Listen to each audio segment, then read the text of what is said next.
The CSIS grant has just turned out to be transformative for not only Washington School, but also our entire district. And really, we didn't know what to expect to begin with. I'm not sure any of us knew what to expect. We were going into this hoping that it would turn out to be something very meaningful, and yet it was new, and we were not quite sure how it would all pan out. What has happened is the best of what we could ever have hoped to have happen. And that is that Washington, with the support of the CSIS funding, has really become a laboratory school for us and our district, and beyond our district, frankly. So they have, together with faculty from Woodring College of Education at Western, gone down a road of identifying a number of different strategies that some have been more successful than others, but the strategies have been identified collaboratively, and they've all been research-based. And so the school has had the opportunity to try out a number of different ideas and take the best of those ideas and scale them up school-wide, and then beyond that, to help us scale them district-wide. And they definitely have gone beyond our district as well. Let me give you a couple of examples.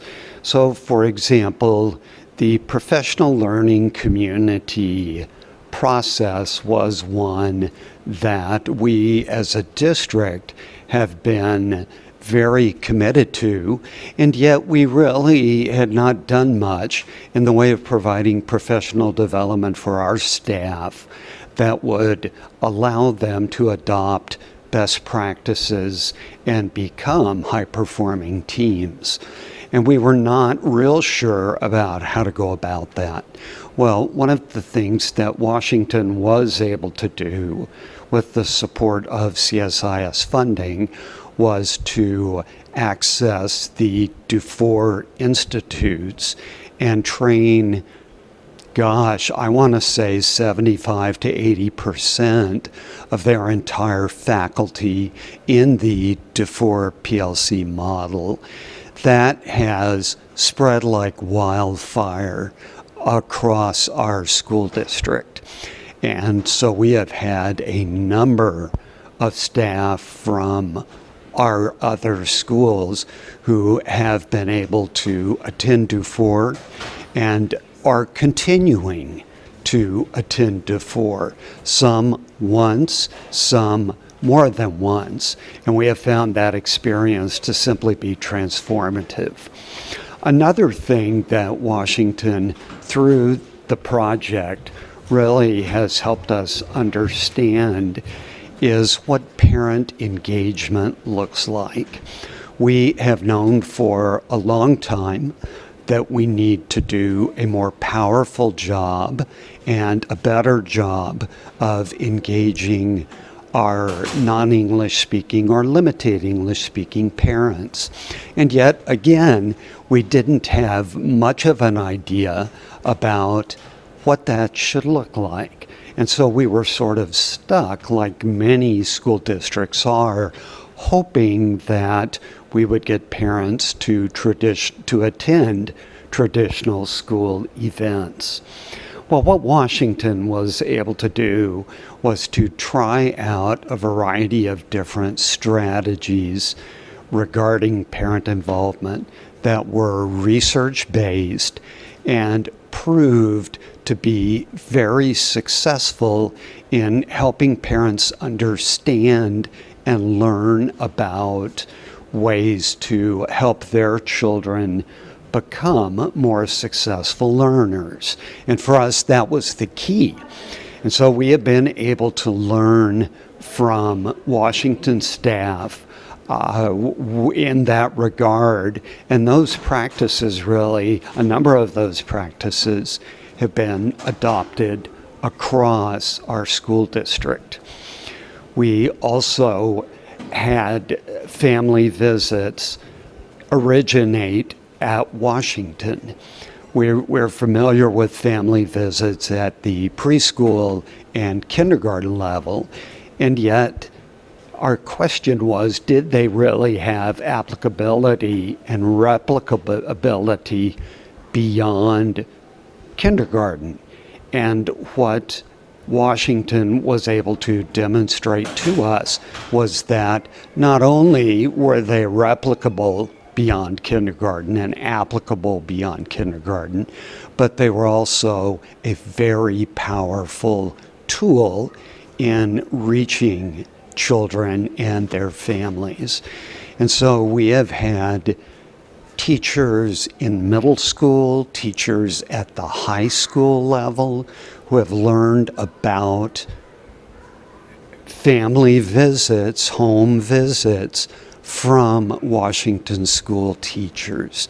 And that has just been absolutely phenomenal. And it, again, another example of how it has transformed practice beginning at Washington and spreading well beyond district-wide. I'll share one more example with you, and that is powerful instructional strategies to reach students who are limited English proficient. That constitutes, that category of student constitutes probably 40 to 45% of these students we serve in the Mount Vernon School District, beginning in grade K and going all the way up through high school. We have talked the talk prior to CSIS about what good instruction looks like for students who struggle with English proficiency. So we talked a lot about SIOP. We had some limited initiatives designed to take SIOP strategies, teach them to teachers, but it was not powerful and it really was not very sustainable.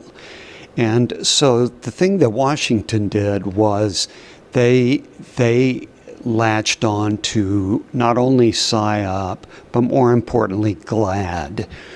So the guided language acquisition development model of providing instruction, very engaging instruction for limited English proficient students. And with the support of their funding, they trained many of their faculty in the GLAD model in the way that that training was intended to take place. That has spread well beyond Washington Elementary, and for each of the last 3 summers, we have had a number of teachers, including middle school teachers, as well as elementary teachers who are involved in GLAD training. Our summer school program, which includes about 5 or 6 different programs that serve a total of about 550 students in grades kindergarten all the way through high school, has now become a lab school for GLAD. And so teachers go through the pedagogical section or element of GLAD training, and then they are able to watch GLAD being implemented in our summer school classrooms by GLAD-trained teachers. So again, things that we never, ever would have been able to provide, and quite frankly, didn't even know we should provide until the Washington CSIS grant came to town. And so I am a huge believer. It has exceeded all of our expectations, and I am very proud of Washington and also Western for the partnership that they have established and how that has just really changed how we have done business at the classroom level and at the system level in Mount Vernon. So we know that the quality of teacher in the classroom is the single most important indicator when it comes to determining student outcomes. We need, knowing that, to be able to attract and retain the highest quality teachers available to us. When we had 60 teacher applicants for every opening, we could be pretty confident that we were going to be able to choose the best of the best. And yet that's no longer the case. There is, as we all know, a teacher shortage. And with that shortage comes a great deal of concern on the part of school districts about what they are going to do, what we are going to do in Mount Vernon to be able to attract and retain the best of the best in teacher applicants. CSIS has helped us with that tremendously. And the way that's looked is this. A component of the grant, a very significant component, an important component right from the beginning, was the teacher internship element. So Washington began with somewhere around 8 teacher interns. And the idea on the part of Woodring was they knew that Washington represented Washington's student population, represented a population that their teacher interns needed to learn much more about and become proficient in teaching. And by starting with 8 interns, they were able to immerse those young people, those young teachers, right alongside their cooperating teachers in learning all of the strategies that were an early part of the learning that took place, the professional learning, as part of the CSIS grant. So fast forward 5 years, and we have had increasing numbers of teacher interns, not only at Washington, but also at all of our elementary schools in Mount Vernon. And what those interns have been able to do have been to learn alongside with our experienced faculty in benefiting from the CSIS professional, or the professional development that has come out of Washington as a result of the CSIS grant. So they've been able to learn about GLAD. They've been able to learn what it means to effectively engage families. They've been able to learn about what it really means day in and day out to be a culturally competent teacher. We then have been able to identify from those teacher intern cohorts those young people who show the most promise. And many of them show tremendous promise because Woodring does a phenomenal job of preparing new teachers.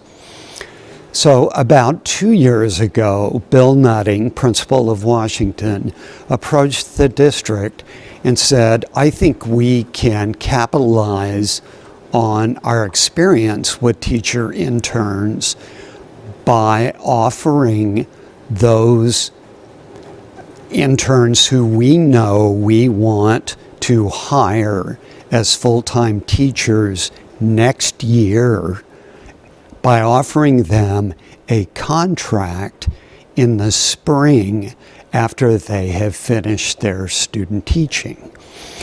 And we thought about that and actually didn't think too long about it, because we knew that we were continuing to hear from our principals who had interns about their excitement and their hopes around being able to hire specific people who had interned in their building. So to make a long story short, what we did was we said, okay, that's the direction we're going to go. We're going to be able to offer, we're going to create a system by which we identify a number of contracts that we will make available to student interns from Western after they have completed their student internship in the spring of the year before they will begin with us full time. And that has allowed us to latch on to those people and get commitments from them before they have been snatched away by another school district. And that's the world we're living in. Everyone is looking for teachers who are culturally competent and have experience working with diverse minority student populations. And so we know if we don't get them on board quickly and make a commitment to them quickly, we're going to lose them. And we've been able to do that. And currently, I'm not quite sure what the number is, but we have a number of teachers who are currently teaching for us in the classroom full-time who last year were student interns. The CSIS grant has, from the very beginning, been for us and for Western all about how are we going to be able to continue things beyond the life of the grant itself. Because we've known every time you have a grant in place that there will come a time when the grant resources are no longer available. And so the last thing we want to do is to build a number of systems that are not sustainable beyond the CSIS grant. We believe that we have done that. We believe that if and when the grant goes away, we are going to be able to continue to spread what we have learned relative to important research-based, high-yield instructional strategies for years to come, and that will just become an embedded element of our ongoing professional development, regardless of the content area. We also believe that we will be able to benefit from our experience with teacher interns. We are much more skilled now at working with teacher interns than we were 5 years ago. We had a number of teacher interns, but it was a teacher here and a teacher there and a teacher over here. We are much, much more skilled at working with cohorts of young teachers who are in training. So we know a lot more about how to support those individuals. We also know a lot more about how to build systems to hire them quickly and sustain a commitment to them beyond their internship year. So we definitely have started something that we are committed to keeping, and we are just very, very excited and thankful.